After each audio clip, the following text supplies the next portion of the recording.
What's going on, guys? I'm SlimReacts, back with another video.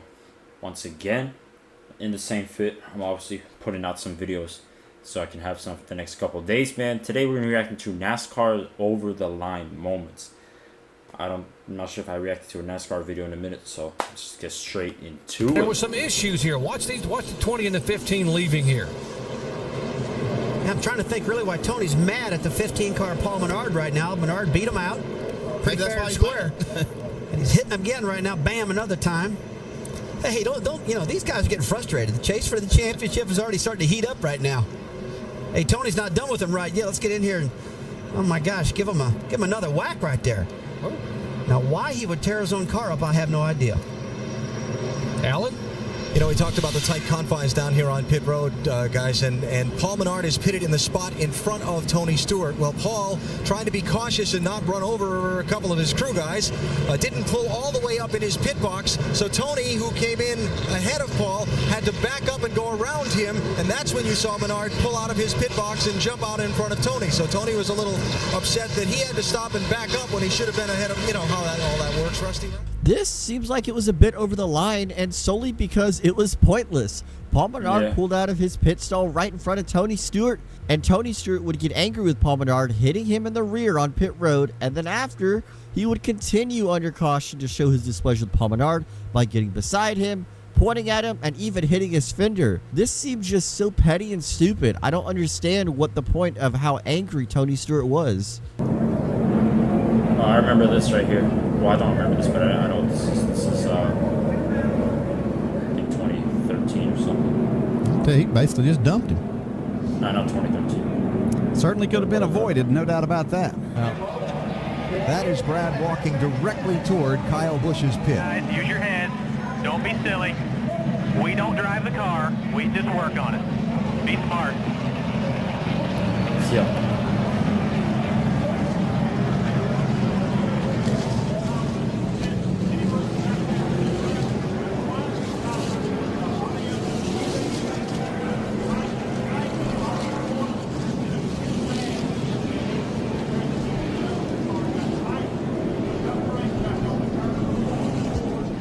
These two drivers have definitely had a history in NASCAR, and it's because they don't like each other. No matter where you are on the racetrack, Kyle Busch and Brad Keselowski will probably be racing very hard. And this is what happened in 2013 at Kansas in the NASCAR Xfinity Series. Kyle Busch would turn Brad Keselowski for no apparent reason, and Keselowski was out of the race.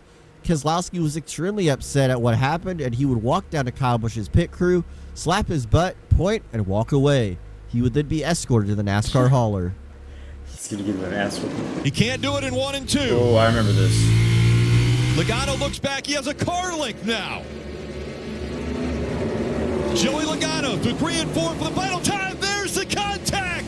He does get to him. The 11 on the inside. He gets into the wall. Dillon's going to win it at the line. Should have been Logano or Hamlin, bro, but instead fucking Austin Dillon this, right? Hey, I'm not mad at it, though. You got to do what you got to do to win. But not like this, man. Oh, yeah. Hell yeah. This is crazy. So I remember Logano right here. Yeah, he went up too.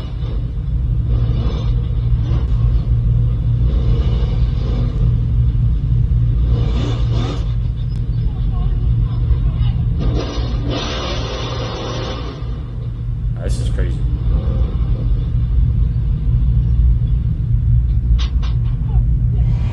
Apparently you can come from 5 car lengths back and completely wreck someone and then wreck another one to the line, and we're going to call that racing.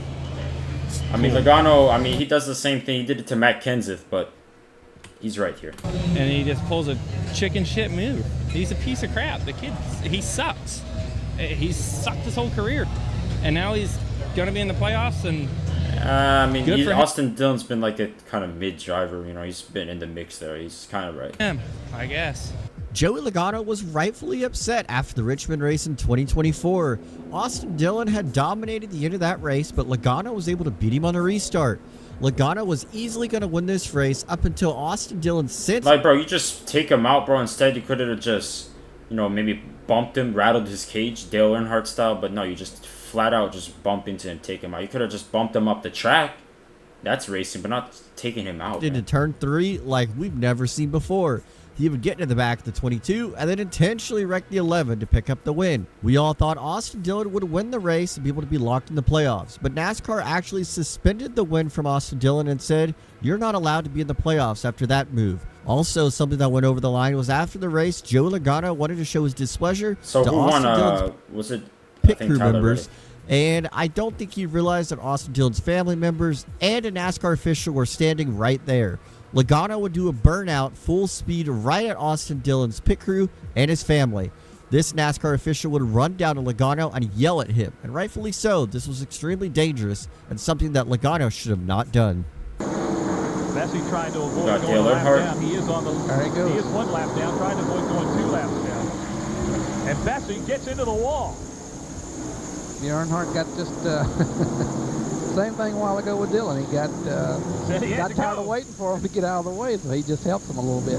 We have the black flag out. Let's watch. Here it comes. The black flag is going out for Dale Earnhardt Jr. Tough break. A little Dale too Jr. aggressive tonight. Oh boy, That's gotta hurt. they have got to be You mean Dale really Sr.? disheartened. There's Tony Eury Sr. not happy at all. Let's go to Glenn Terry. Well, Dale Jr. has brought the car in right now. Oh, We'll this is find probably out like Tony the Eury what the penalty is. Busch Series or something. Tony a little upset right now, doesn't want to talk. We're hearing it is a 1-lap penalty. They have pleaded their case to Busch Series, NASCAR, but to no avail. This is Dale Jr. In the Busch 1998, Dale Earnhardt Jr. had the dominant car of the night in the NASCAR Grand thought that was Dale National Sr. Series.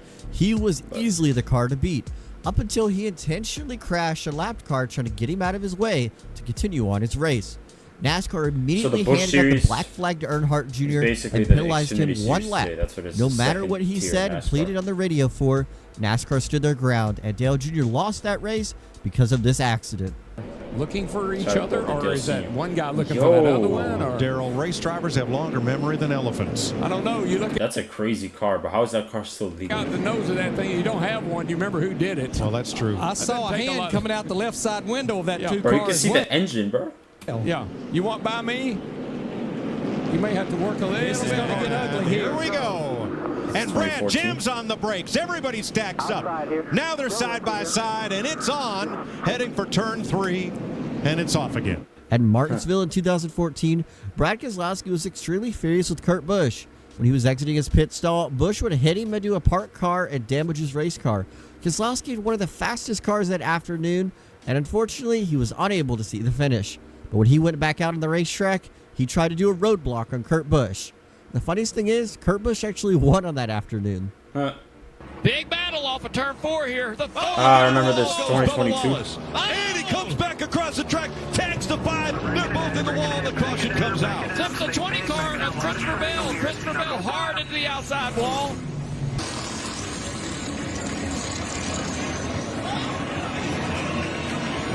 Oh, yeah.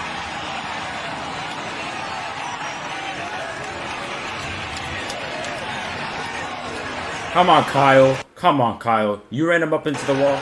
You let him bitch you like that? That's crazy.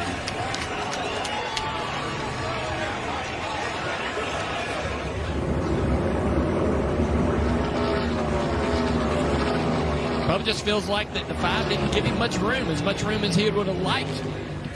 Then they go down the front straightaway, and it just looks like to me Bubba hangs a left to retaliate.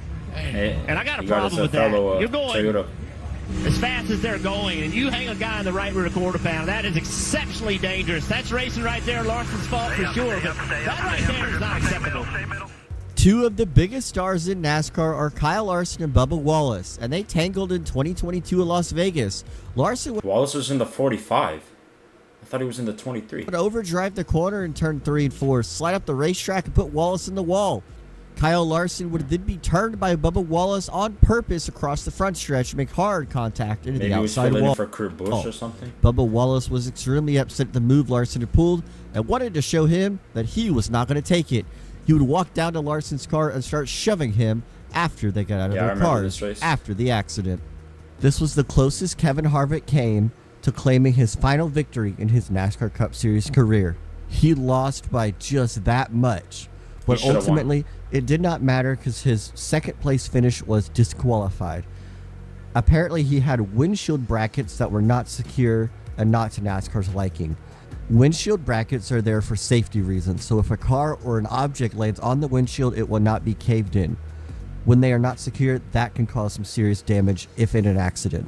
So NASCAR disqualified him. This is probably one of the funniest NASCAR penalties you'll ever see. Josh Williams was told his race was over and he could not continue after not repairing his car properly. Josh Williams was extremely upset and decided he was going to... Josh Williams was told his race was over and he could not continue after not repairing his car properly.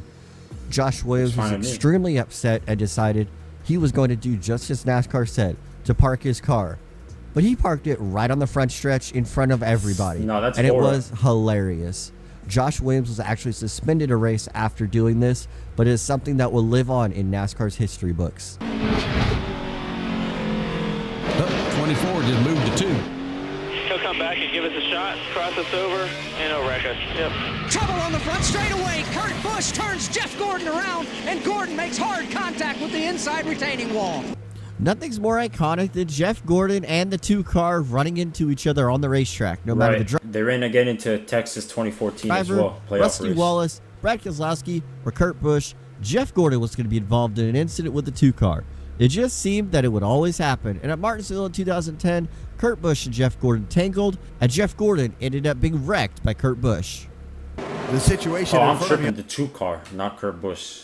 I'm talking about the 2 car. Gordon in the 2 car. On the track and change. Michael Annett there slowing down to come to pit road for a pass-through penalty. Whoa! Contact for the lead. Hamlin into the wall. Oh, and collects another one. That's Junior up in turn 1, I believe. And off turn 4. Steve Harvick trying to get a big run up off the corner. And I believe he just misjudged right there.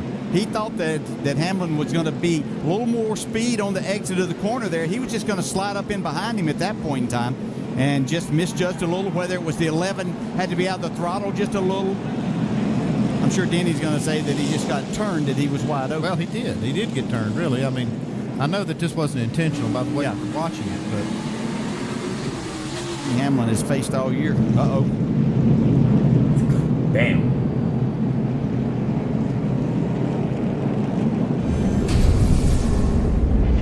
He might have to replace that.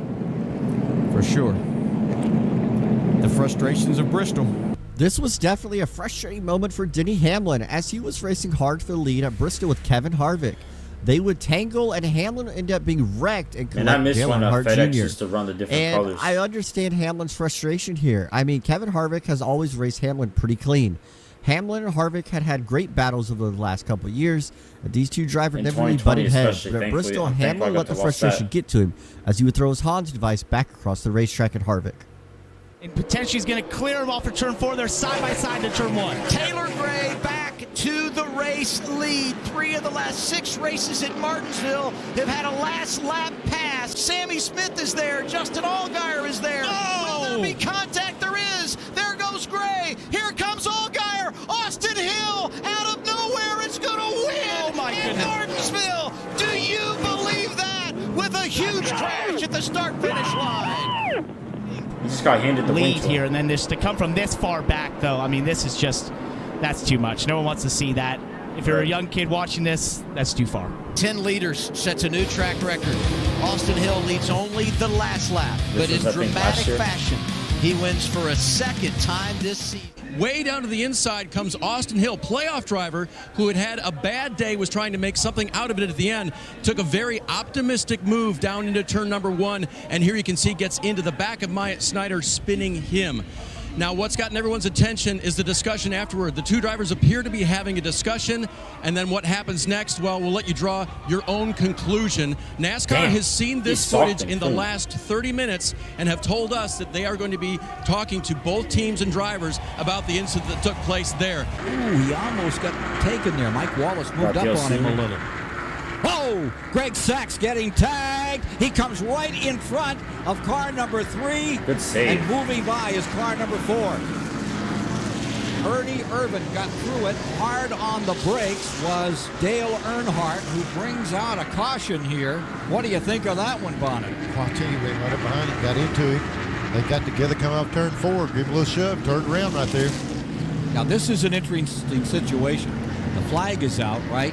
for the car that spun, which is Sachs. The leader by 15 seconds was Jarrett, but after a caution, this should bring Earnhardt, who tapped the 68 right up on his rear bumper. Let's see what NASCAR is going to do here. You see first that Ernie Irvan incident as Mike Wallace came up a bit, and here comes Earnhardt. He's been trying for 6 laps to deal with Sachs. Just gets a little piece of the back end. Around comes Sachs, directly down in front of Earnhardt. Whoa, on the bridle there. Slows her down, does not make contact, but caution is out. This at lap 328. It happened in lap 327. 1 lap penalty on Earnhardt. Let's go to Randy, who's down there in his pit. Well, this team is absolutely irate. Earnhardt came over the radio, guys. I'm pretty sure Dale Sr. won this race from being a lap down. I don't know what the camera can see from there, but Earnhardt swears he never touched him.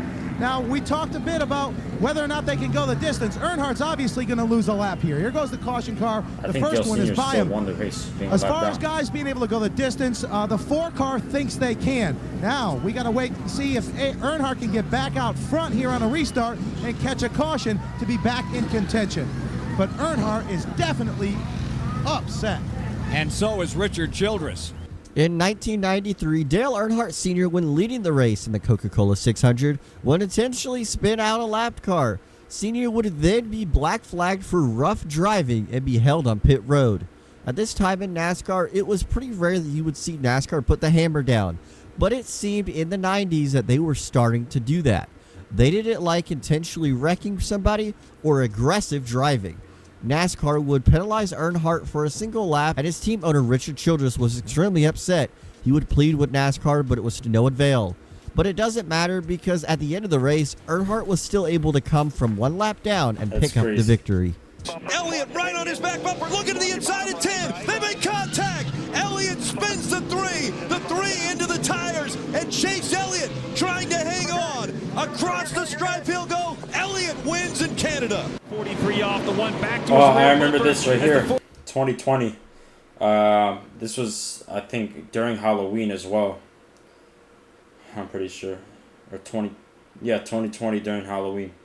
I remember this race. Continues to try. Or no, this was 2021. To take the lead from the 11. Oh! The 11 around. Yeah, I remember this race. The 11 goes around, and the caution will come out. A restart. Down into turn 3.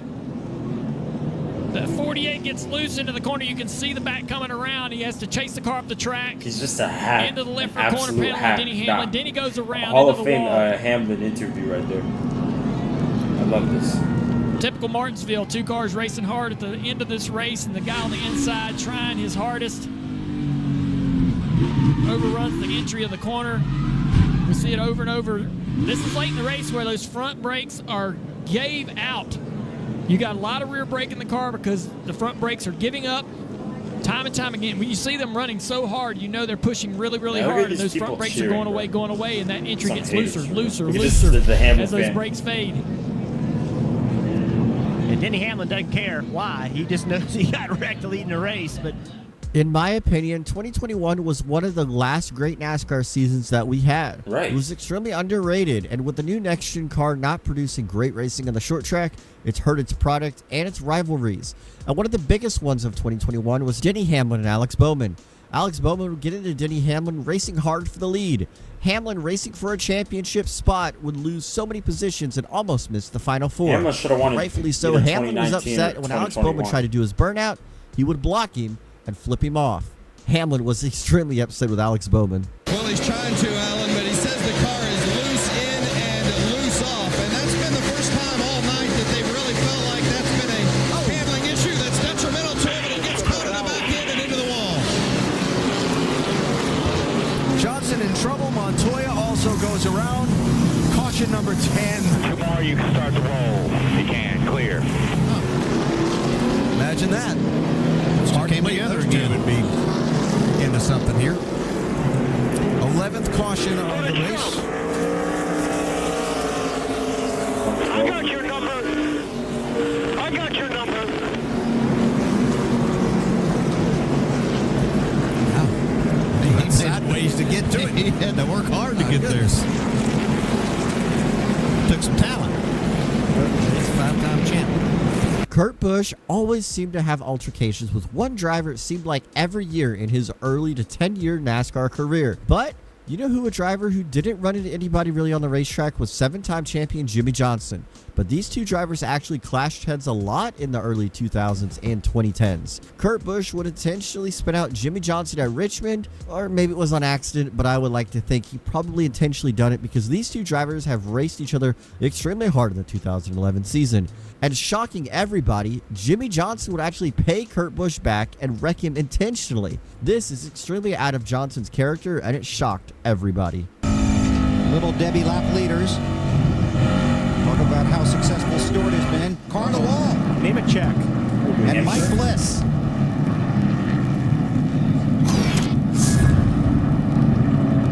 And the caution is out once again.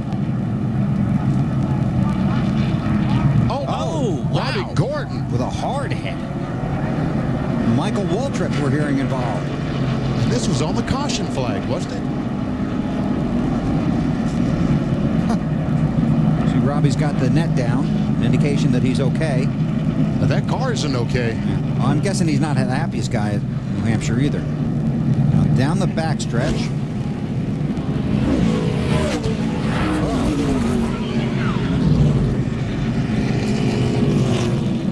It's like Michael turned the 7 car into the outside wall.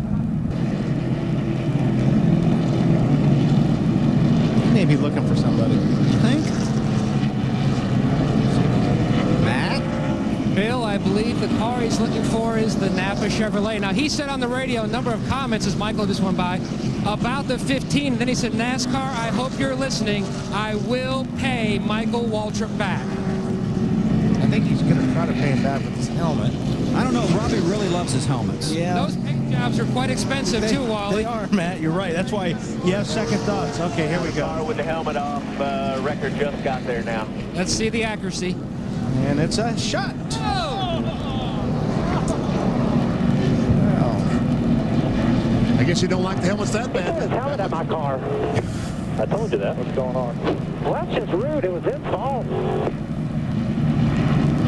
Robbie used those same words in this race 1 year ago. And, you know, I think that there's a difference of opinion there. Michael said it was Robbie's fault, and I'm sure that Robbie doesn't see it that way. Doesn't see it that way. That's right. Okay. Here's today's helmet tossing event. Wow, that was pretty gutsy. It's like a bullfighter. Tony about to run over the helmet.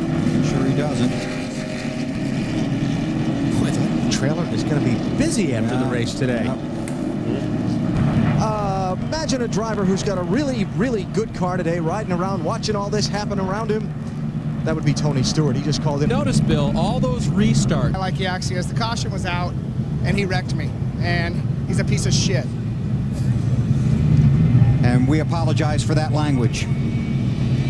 Robbie Gordon always reminded me of a different version of Tony Stewart. It seemed like they had similar backgrounds in racing and they could wheel any race car in any series. But in NASCAR, Robbie Gordon didn't have the same success as Tony Stewart. He frankly just didn't win as much or was consistent. But he would run into altercations with drivers so often and it became a problem with the fan base. They didn't like Robbie Gordon.